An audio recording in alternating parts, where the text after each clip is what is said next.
Oi, Vitor. Hoje, domingo, você está trabalhando até meia-noite ou não? Porque você está demorando muito aqui, ó. Tá demorando.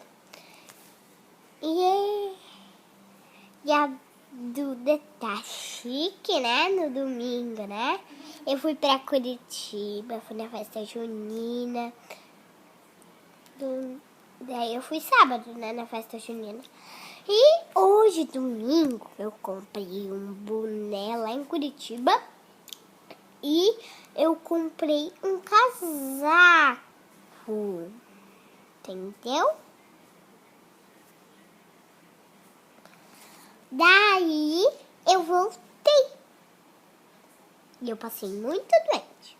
Domingo. Daí, tchau, tchau, Vitor. Toma banho, Betis?